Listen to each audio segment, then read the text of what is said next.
En este video vamos a repasar otra de las obras que contradicen a la historia oficial que bebemos en Latinoamérica desde muy chicos y respecto a la cual negarla o contradecirla pareciera ser, para muchos, sinónimo de traición. Ya analizamos el libro de Terragno, Maitland y San Martín, y también el de Calabrese, San Martín, un agente inglés.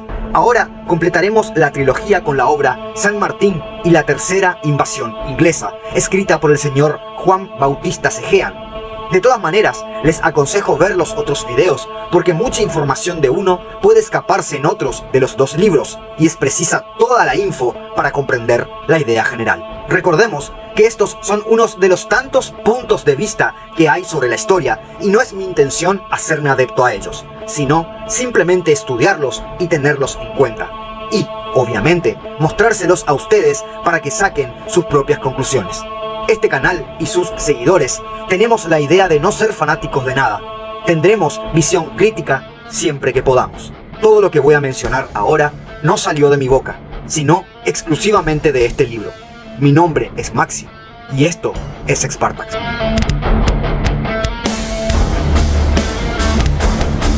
Introducción. El autor y su obra.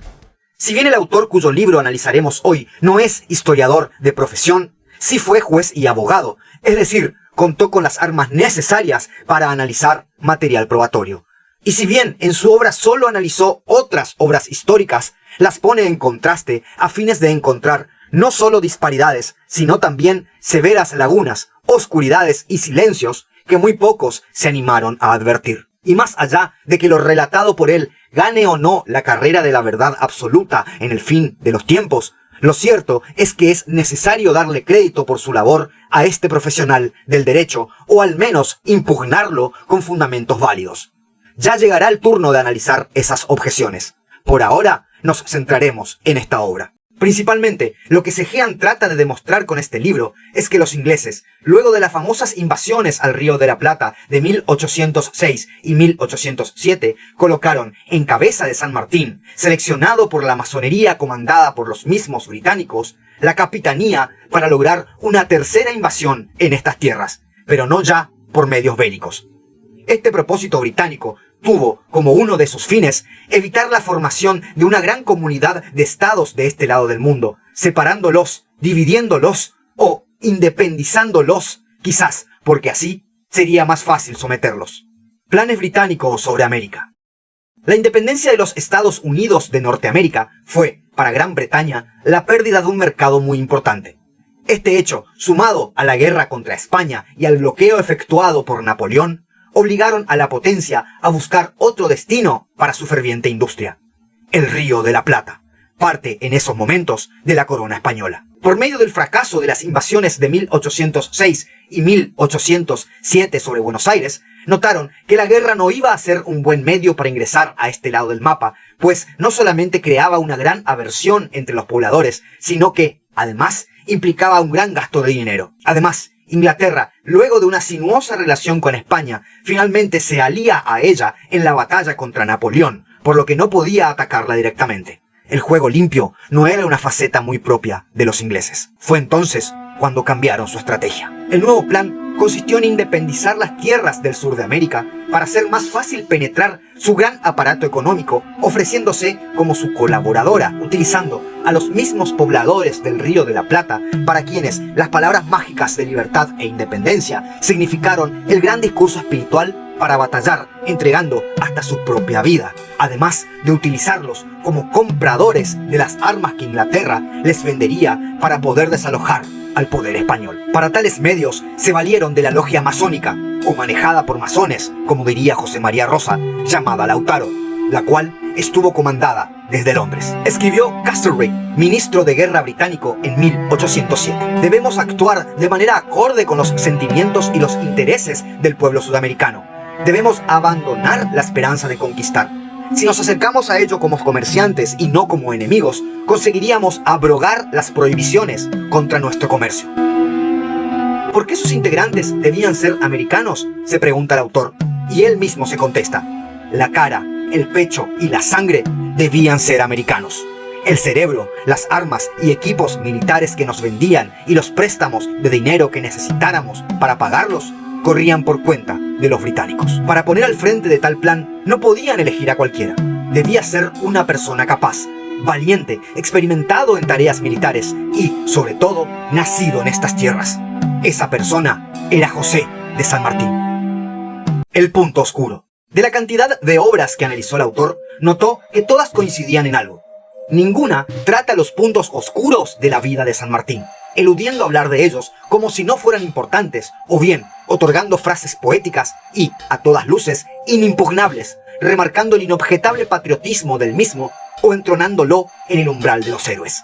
Es justamente en esas oscuridades y contradicciones en las que caen al esconder o tapar hechos dudosos, en las que el juez Sejean ve una pequeña luz, como un magistrado que analiza un hecho relatado por quien despierta sospechas en lugar de certezas. No olvidemos que esa historia heroica y de un San Martín enaltecido a una especie de semidios es la que nos enseñaron en las escuelas y pasó a formar parte de una u otra forma de nuestro sentido común.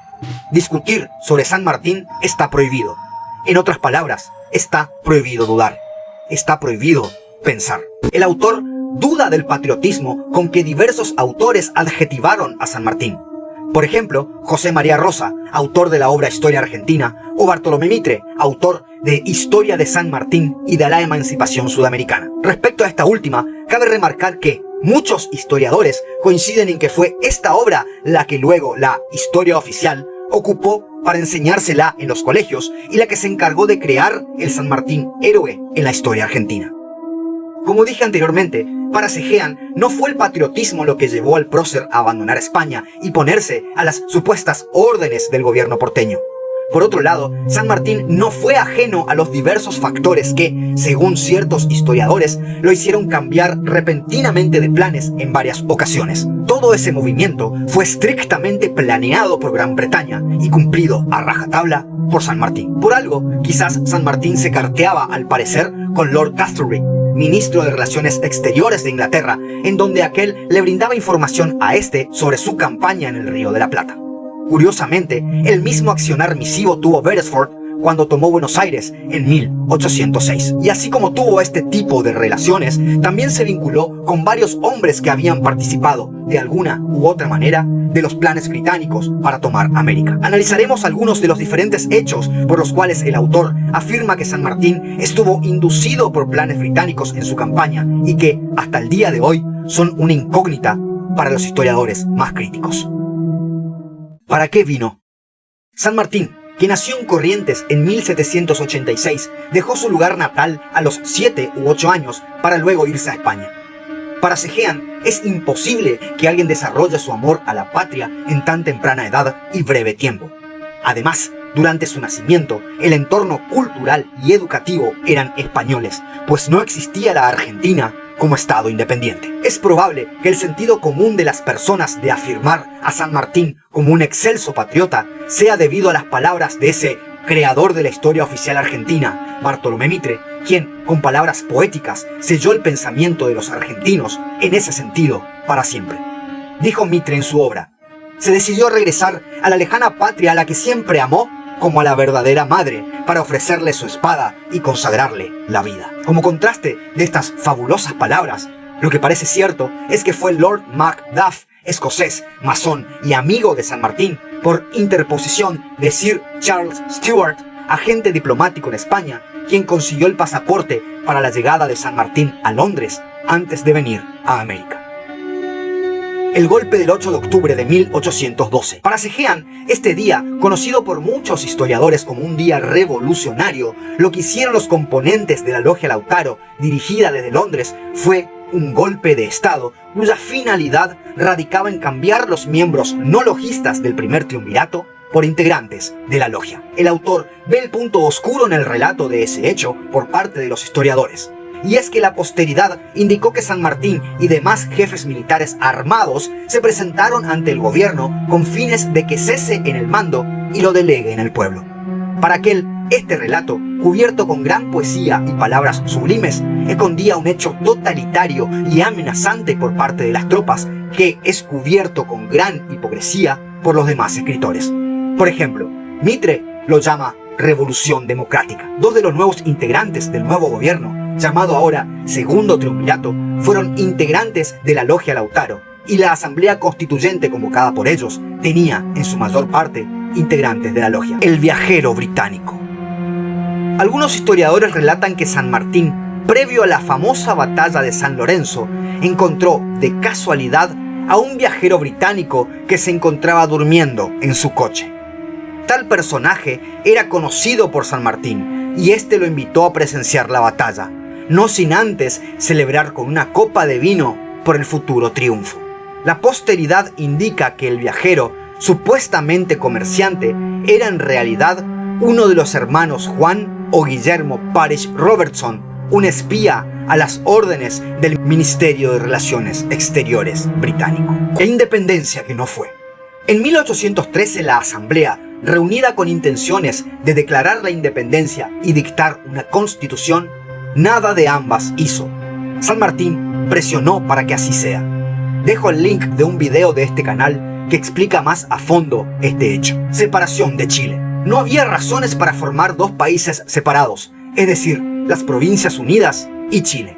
Pero San Martín, contradiciendo las órdenes del gobierno bajo el cual supuestamente estaba a cargo, omite enviar los diputados que le requerían a fines de formar un congreso y formar una sola nación, declarando, en cambio, la independencia chilena, siguiendo las órdenes británicas. De esa manera, se imposibilitaba la formación de un estado bioceánico que, quizás, hubiera sido un riesgo para el poder británico futuro. Desobediencia. San Martín y el ejército de los Andes se encontraban en preparación para la campaña en Perú.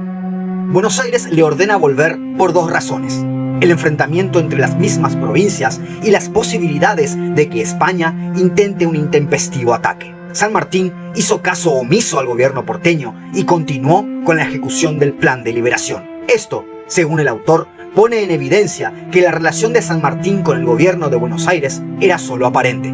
La verdadera orden venía de Inglaterra. Luego de esa desobediencia, San Martín y su ejército quedaron sin gobierno al que obedecer, por lo que el héroe organizó una deliberación para que los soldados elijan quién iba a tener el mando desde ese momento.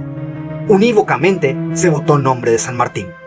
Este episodio pasó a la historia como el Acta de Rancagua, lleno de ornamentos poéticos por parte de los historiadores, que hasta llegaron a mencionar el principio de autodeterminación de los pueblos para fundamentarla. Pero Sejean no cae en ese embuste y nos dice: se trató de otra grosera parodia, con el objeto de investir de autoridad formal al jefe del ejército de los Andes frente a oficiales, suboficiales, tropas, civiles, etc., que seguramente no tenían la menor idea de quiénes eran los que manejaban la guerra y la política entre bambalinas.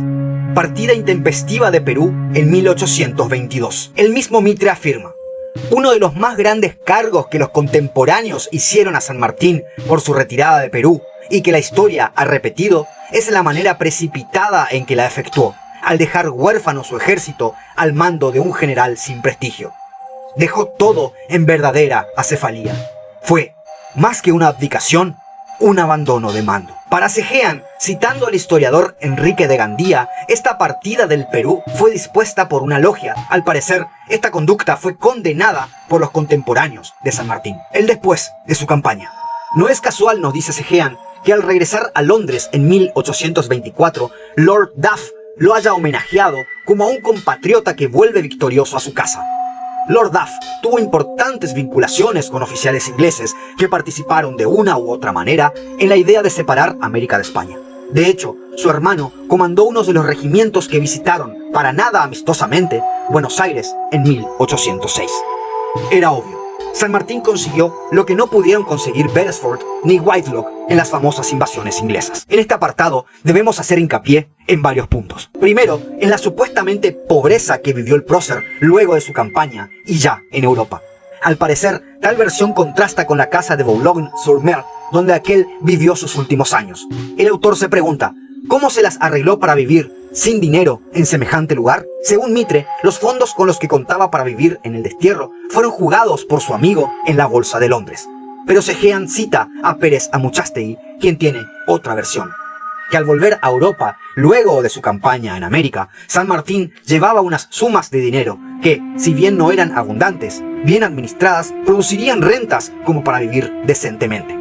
También señala este último autor que el héroe incluso se dio el lujo de posar ante el retratista John Jackson a fin de que inmortalizara su vera efigie en la tela. Segundo, su ida a Europa al finalizar su campaña estaba premeditada.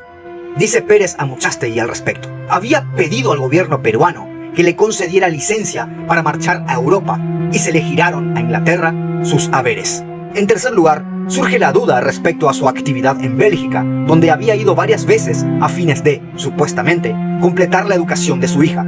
Pero, según el autor, San Martín tuvo estrecha relación con la independencia de tal país en 1830, lo que interesaba sobremanera a Inglaterra. Cuarto y último punto. Cuentan los historiadores que San Martín trabajó en el reconocimiento por parte de Inglaterra de la independencia de América y demás tratados comerciales.